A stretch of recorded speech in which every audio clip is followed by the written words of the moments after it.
উপনির্বাচনে ফলাফল আসতে শুরু করেছে। মানিকতলা, রায়গঞ্জ, বাগদা, রানাঘাটে এগিয়ে তৃণমূল, মানিকতলা এগিয়ে সুপ্তি পান্ডে। আরো বিস্তারিত জানবো, আমাদের সঙ্গে রয়েছেন আমাদের অ্যাসিস্ট্যান্ট এডিটর ঈশান দেব চট্টোপাধ্যায়। ঈশান, এই মুহূর্তে কি তথ্য উঠে আসছে কোন জায়গায় তৃণমূল এগিয়ে, কোন জায়গায় পিছিয়ে, কোন জায়গায় বিজেপি পিছিয়ে, কোন জায়গায় বিজেপি এগিয়ে?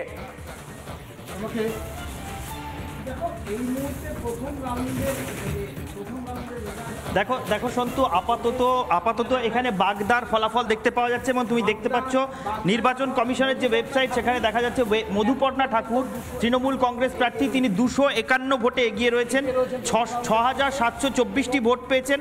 এবং বিজেপি প্রার্থী বিনয় কুমার বিশ্বাস, তিনি 6473টি ভোট পেয়েছেন। দুজনে হাড্ডাহাড্ডি লড়াই চলছে। প্রথম রাউন্ডের শেষে দেখো 13 রাউন্ড গণনা হবে এবং তার মধ্যে 1 রাউন্ড সম্পূর্ণ হয়েছে। মধুপর্ণা ঠাকুর তৃণমূলের প্রার্থী, মতুয়া ঠাকুর বাড়ির সদস্যা, তিনি পেয়েছেন 251 ভোটে এগিয়ে। এবার দেখো সন্তু, 10 রাউন্ড গণনা হবে রায়গঞ্জে 10 রাউন্ডের মধ্যে 1 রাউন্ড কমপ্লিট হয়েছে। সেখানে দেখা যাচ্ছে কৃষ্ণ কল্যাণী তৃণমূলের প্রার্থী, তিনি 8655টি ভোট পেয়েছেন। এবং মানস কুমার ঘোষ ভারতীয় জনতা পার্টি, তিনি 5181টি ভোট পেয়েছেন। 3474 ভোটে এগিয়ে রয়েছেন কৃষ্ণ কল্যাণী। এবং মোহিত সেনগুপ্ত কংগ্রেসের প্রার্থী, অত্যন্ত জনপ্রিয় নেতা, যিনি দীর্ঘদিন বিধায়ক ছিলেন, তিনি 1694টি ভোট এখনো পর্যন্ত পেয়েছেন মোহিত সেনগুপ্ত। এবার মানিকতলা 20 রাউন্ড গণনা হবে, 1 রাউন্ড কমপ্লিট হয়েছে।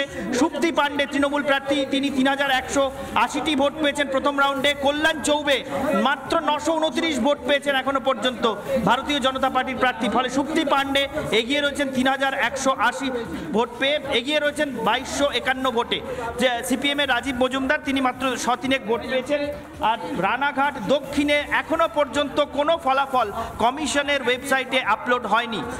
কমিশনের যে ওয়েবসাইট দেখতে পাওয়া যাচ্ছে, সেখানে 4টির মধ্যে 3টি কেন্দ্রের এখনো পর্যন্ত ট্রেন্ড আপলোড হয়েছে। তাতে দেখা যাচ্ছে বাগদায় সবচেয়ে হাড্ডাহাড্ডি লড়াই দেখতে পাওয়া যাচ্ছে এই মুহূর্তে সন্তু। বাগদায় প্রথম রাউন্ডের গণনা শেষে মধুপর্ণা ঠাকুর তৃণমূলের প্রার্থী, তিনি এগিয়ে রয়েছেন কিন্তু মাত্র 251 ভোটে। অন্যান্য কেন্দ্রগুলিতে, সেটা মানিকতলা হোক বা রায়গঞ্জ, সেখানে বেশ কয়েক হাজার করে মার্জিন প্রথম রাউন্ডেই পেয়ে গিয়েছেন তৃণমূলের প্রার্থীরা।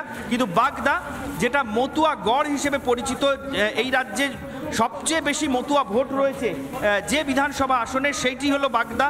এবং সেটি বনগাঁ লোকসভার মধ্যে পড়ে, যেখান থেকে পরপর দুবার মতুয়া মহাসংঘের সংঘাধিপতি তথা বিজেপির প্রার্থী শান্তনু ঠাকুর, যিনি জয়ী হয়েছেন পরপর দুবার, তিনি বাগদা থেকে এবারের লোকসভা নির্বাচনে অবশ্যই নজর থাকবে। হাড্ডাহাড্ডি লড়াই, কে শেষ হাসে সেদিকে আমাদের নজর থাকবে। আপাতত তোমায় ধন্যবাদ।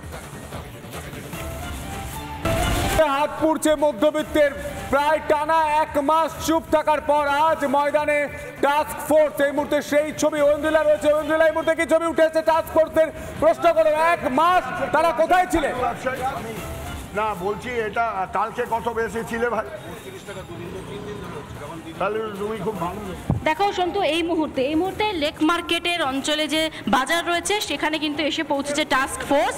এই মুহূর্তে সেই ছবি উঠে আসছে একেবারে সরাসরি। আমরা দেখতে পাচ্ছি যারা বিক্রেতা রয়েছে তাদেরকে কার্যত ধমক দিতে হচ্ছে, কারণ পাইকারি মার্কেটে যে রেট বিক্রি হচ্ছে তার থেকে একেবারে প্রায় 40% বেশি দামে এখানে কিন্তু বিক্রি হচ্ছে, এমনটা কিন্তু রেট অনুযায়ী দেখা যাচ্ছে। এবং সেই জায়গা থেকে রবীন্দ্রনাথ কোলে তিনি কিন্তু একেবারে ধমক দিচ্ছে। আমি শোনাই কি বলছেন।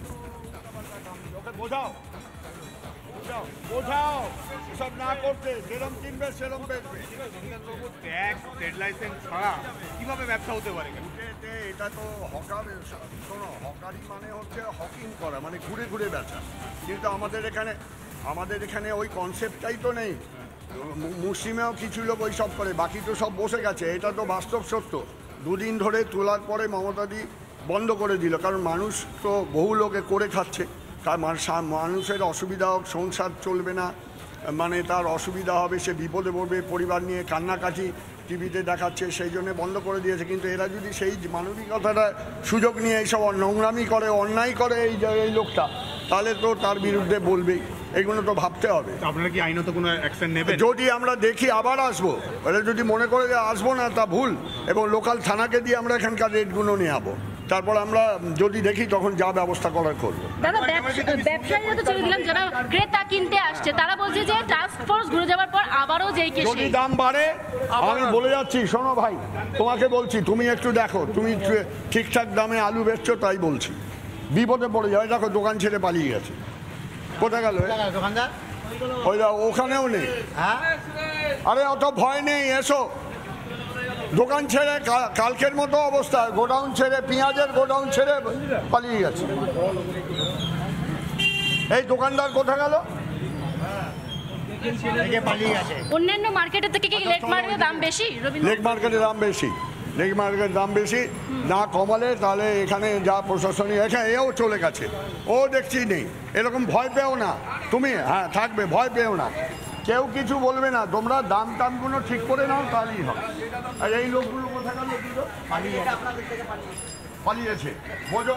সন্তু, আমরা টানা খবর দেখিয়েছি যে যেভাবে চড়া দাম হয়েছে সবজির, সেই জায়গা থেকে কিন্তু বারবার রিপাবলিক বাংলা কিন্তু খবর দেখিয়েছে।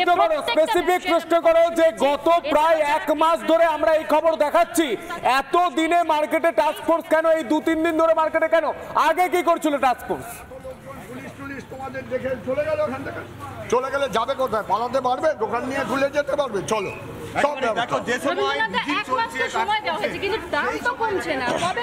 দাম কমেছে, ইতিমধ্যেই অনেকটা কমেছে, 25% কমে গেছে।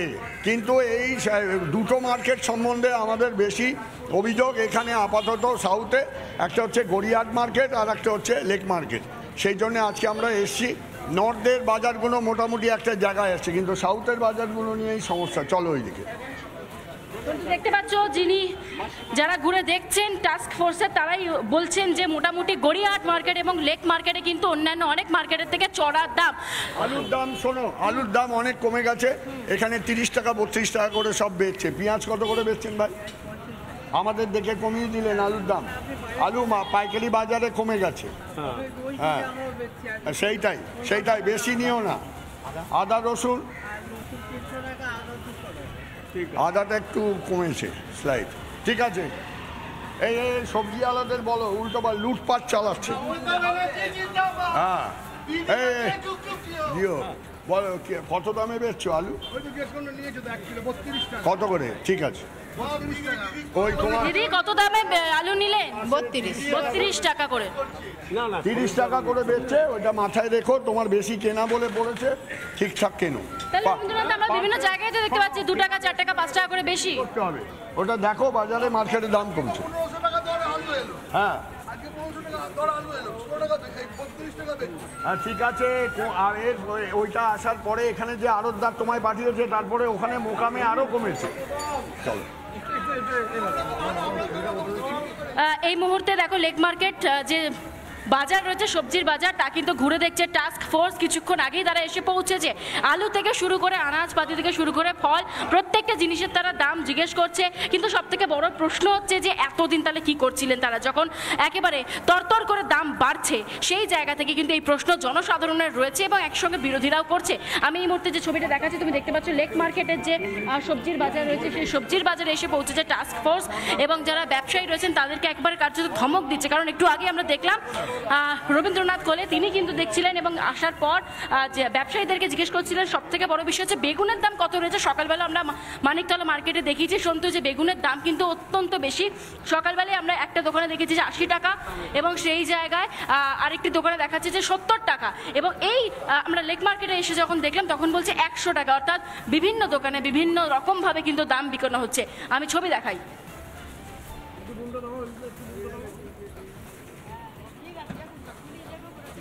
দাম কি বুঝছেন? দাঁড়াও, এখানে বেগুন কোথায় দেখো? 380 মানে কত হচ্ছে? 380 5 কিলো, 5 কিলো। হ্যাঁ, 300। এখানে সব 5 কিলো রেট। ওয়েন্দ্রিলা, আবারও তোমায় বলার চেষ্টা করব, প্রশ্ন করো সরাসরি। প্রায় 3 সপ্তাহ ধরে, 3 সপ্তাহের বেশি সময় ধরে কাঁচা আনাজের এই ছবি থাকলেও টাস্ক ফোর্স কেন ময়দানে নামেনি? মুখ্যমন্ত্রীর নির্দেশের কি অপেক্ষা করছিলেন তারা? 380 টাকা 5 কিলোর দাম। তোমাদের এখানে শোনো, একটা কথা বলছি, না হাতে লেখা সব হয় এখানে, হাতে লেখাই চলে। একেবারে শুনতো, আমরা সেই প্রশ্ন করব, অবশ্যই সেই প্রশ্ন করব।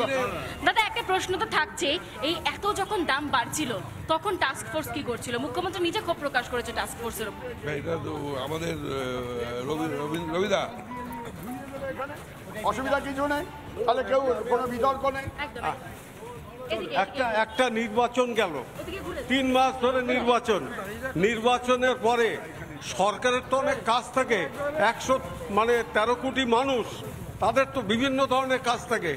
কাজের পরে তবু আমার বাংলার মুখ্যমন্ত্রী এই টাস্কফোর্সের মিটিং ডেকে এই দামটা অনেকটা নিয়ন্ত্রণে আনছে।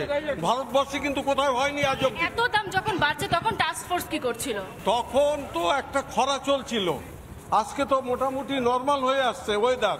এখন নরমাল হচ্ছে, কিন্তু এর আগে যখন বারবার সাধারণ মানুষ, আমরা খবর দেখিয়েছি বারবার, তখন নির্বাচন চলছে, নির্বাচনে গেল 10 তারিখ অবধি। তারপরে তো সে সময় তো আমরা মিটিং ডাকতে পারি না, ডাকার তো একটা লিমিট আছে, নিয়ম আছে। নির্বাচনের ফলাফল ঘোষণা হয়েছিল 4 জুন, আজ 13 জুলাই। সমস্ত কিছু করে ওনাকে তারিখটা উল্লেখ করে দাও, উনি বোধহয় ভুলে গিয়েছে নির্বাচন কতদিন চলছিল। এবং বাজার দরটাও মানে সবাই আম জনতা সবাই তার সাথে। আপনি বলছেন যে নির্বাচন চলছিল, নির্বাচনের ফলাফল আমরা তো 4 জুন দেখেছি ফলাফল রিলিজ হয়েছে, তারপর তো এতগুলো সময় চলে গেছে। আমি বললাম নির্বাচন রয়েছে অন্য জায়গায়, কিন্তু সাধারণ মানুষ তো খাবে। ইলেকশনের এটা উঠে গেল 10 তারিখ। 10 তারিখের ইলেকশনের কাজ করলে কি বাজারের দরের কি হুঁশ রাখা যায় না? সরকার মিটিং ডাকতে পারে না, তখন সরকার কেয়ারটেকার হয়। কিন্তু সাধারণ মানুষের তো সমস্যা হচ্ছে। সেই সময় তো কেউ ডাকতে পারে না, সেটা একমাত্র ডাকতে পারতেন রাষ্ট্রপতি, রাজ্যপাল। একেবারে তুই সন্তু বক্তব্য শুনলে তারা কি রিজন দিচ্ছে? একদমই অন্যলা, কথার সঙ্গে কোনো মিল পেলাম না। 4 জুন নির্বাচনের ফলাফল ঘোষণা হয়েছে, শপথ নিতে 8 তারিখ হয়ে গেছে, 10 তারিখ পর্যন্ত আমরা মেনে নিলাম। 10ই জুনের পর এই টাস্ক ফোর্স কি করছিল? টানা 2 থেকে 3 সপ্তাহ এই ভোগান্তি ভুগতে হয়েছে সাধারণ মানুষকে, দেওয়ালে পিঠ থেকে গিয়েছে। আবার প্রশ্ন করো, কৃষকদের স্বার্থে টাস্ক ফোর্স কি করছে? কৃষকরা দাম পাচ্ছে না, ফোনেরা মাঝখান থেকে টাকা নিয়ে যাচ্ছে। মানুষের এখানে দুম করে আমরা ইচ্ছা করলাম নেমে গেলাম, তারপরে যদি কোনো দুর্ঘটনা ঘটে সমস্ত দায়টা তাদের ওপর আসবে। তাই আরে আমার কথাটা বলতে দিন, প্রশ্ন করেছেন উত্তর শোনার ধৈর্য রাখুন। তা প্রশাসনটা পিরামিডের মতো, জানেন তো, পিরামিড এরকম নিচেরটা চওড়া ফ্ল্যাট, ওপরটা সরু, তো ওপর থেকে নির্দেশ না হলে নিচের তলায় গিয়ে যদি কোনো অসুবিধা হয় তার দায়িত্ব কে নেবে? সেই খবর সম্প্রচার করার পর